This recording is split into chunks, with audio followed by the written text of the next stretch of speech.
ایسا نہیں کہا۔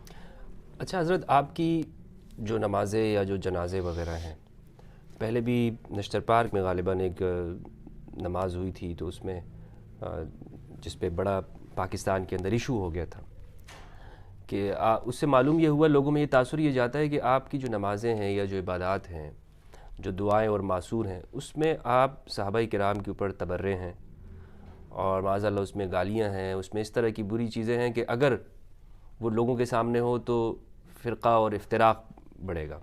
تو کیا آپ کی نمازوں اور دعاؤں کے حوالے سے جو یہ تاثر ہے، یہ درست ہے؟ اس طرح کی چیزیں ہیں آپ کی نمازوں میں؟ مفتی صاحب، دو باتیں ہیں۔ وہ جو آپ جس کی طرف اشارہ کر رہے ہیں وہ عاشور کے جلوس میں کوئی 50 سال سے زیارت عاشورہ پڑھی جا رہی تھی۔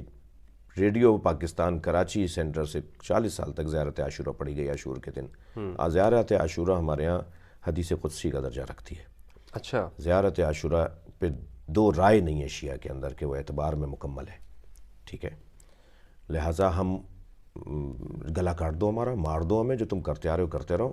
زیارت عاشورہ ہمارے ہاں ایک مکمل مستند، بلکہ میں کہوں کہ بالتواتر نقل ہوئی ہے ائمہ اہل بیت سے، اور ہم اس کے بارے میں بال برابر بھی تردد کا شکار نہیں ہے۔ پوری شیعہ قوم، پوری دنیا۔ وہ اور بات ہے کہ ایران میں جب اسلامی انقلاب آیا تو زیارت عاشورہ جیسے سب جگہ پڑھی جاتی ہے وہاں بھی پڑھی جاتی تھی، تو وہاں آیت اللہ خمینی نے اسے ٹی وی ریڈیو سے نشر کرنے سے روکا تھا، کہ کیونکہ ایران میں سنی بھی رہتا ہے اور سنی اس کو ناپسند قرار دے رہا ہے، اس کے بعض الفاظ کو، لہٰذا وہ سرکاری چینلوں سے نشر ہونا بند ہو گئی تھی۔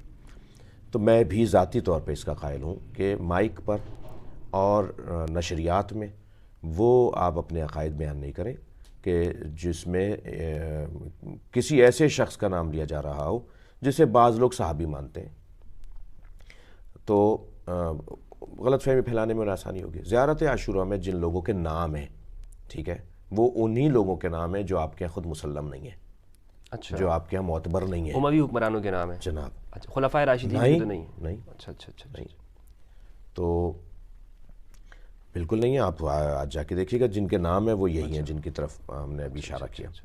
تو لیکن ہم زیارت عاشورہ سے ہاتھ نہیں اٹھائیں گے، اور زیارت عاشورہ ہم آپ کے دباؤ میں آ کے، کسی کے دباؤ میں آ کے اپنے اصولوں سے ہاتھ اٹھانے والے نہیں ہیں، اور نہیں اٹھایا ہے، نہیں اٹھائیں گے۔ رہ گئی بات یہ کہ ہمارے یہاں نمازوں میں اور اس میں کوئی تبرہ ہوتا ہے، کیا ہوتا ہے۔ ایک کلپ آیا تھا، اور وہ تھا عراق کے کسی شہر کا، وہ بھی کربلا، نجف، سامرہ، کاظمین جو ہمارے معتبر مراکز ہیں، وہاں کا کلپ نہیں تھا، وہ ایک کسی مسجد کا کلپ تھا جس میں وہ دعائے قنوت کے اندر خلفائے ثلاثہ کے نام لے کر یہ الفاظ کہہ رہے تھے، جو الفاظ جو ہے نا وہ ایک صاحب نے ہمیں یاد کرتے ہوئے بھی خود بھی دہرا دیے۔ نقل کفر نباشت کا محاورہ ہر جگہ نہیں ہوگا۔ تو وہ صاحب جن کے بارے میں وہ کلپ نشر ہوا ہے، ہم پوری شیعہ قوم ان سے بیزاری کرتی ہے، اچھا، لا تعلق ہے، اور ان کے بارے میں، اور پوری ٹیم ہے، وہ کچھ لوگ لندن میں رہتے ہیں ان کے، کچھ آسٹریلیا میں رہتے ہیں ان کے، لندن میں زیادہ ہیں۔ MI6 کے عنوان سے ہم جن شیعہ گمراہ لوگوں کو اس وقت ڈھونڈ رہے ہیں جو پوری دنیا میں فساد پھیلا رہے ہیں، ہم انہیں ایک برطانوی ادارہ MI6 کا ایجنٹ کہتے ہیں، جن کا پہلا کام یا بڑا کام خلفائے ثلاثہ کے نام لے کر ان کی توہین کرنا ہے۔ اور امہات مومنین میں سے بھی 2 وہ بیویاں جن کے بارے میں ہم ان کی بے احترامی کے قائل نہیں ہیں، لیکن ان کو آئیڈیل نہیں مانتے۔ صحیح۔ ان 2 بیویوں کے نام لے کر اور خلفائے ثلاثہ کے نام لے کر فساد پھیلانے کا ایجنڈا ہے ان کا۔ پھر شیعہ میں بھی لڑائی کرانے کا ان کا ایجنڈا ہے، ہم انہیں جانتے ہیں۔ ان میں سے وہ ایک صاحب تھے جن کا وہ کلپ ہے، یاسر حبیب کا؟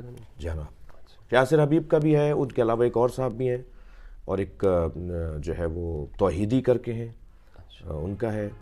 یہ توحیدی یاسر حبیبی ایک ہی گروپ کے لوگ ہیں۔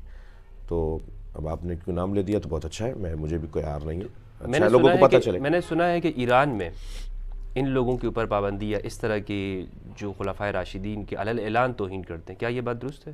میں نے اپنی آنکھوں سے دیکھا ہے، وہاں کی فورسز نے پکڑا ہے ان لوگوں کو، جیلوں میں ڈالا ہے، میں نے اپنی آنکھوں سے دیکھا ہے۔ ہم ایام فاطمیہ میں وہاں تھے، تو کچھ نے اس ٹائپ کی جیکٹس پہنی ہوئی تھیں جن کے اوپر کچھ ایسے نام لکھے ہوئے تھے، پولیس پکڑ کے لے کے گئی ان کو، اور ہم نے کہا کہ صحیح کیا ہے۔ تو یہ تو بات پھر میں دہرا رہا ہوں، ہم کسی کو راضی کرنے کے لیے، ہمارے دین کا حصہ ہے یہ، ہمارے مذہب کا حصہ ہے، ہمارے فقہا کا فتویٰ ہے. ہم کسی کو خوش کرنے کے لیے اور اپنی جان بچانے کے لیے نہیں. میں تو ڈھونڈ رہا ہوں کہ یہ تو کبھی کبھی اچانک نکل جاتا ہوں. ہمارے دوست پریشان ہوتے ہیں کہ آپ بغیر بتائے کیوں نکل گئے، بغیر اکیلے کیوں چلے گئے، کیونکہ مجھے تو یہ بڑی بڑی دھمکیاں دے چکے ہیں اور میں تو انتظار میں ہوں کہ یہ عنوان مجھے ملے، سعادت کی موت ہے.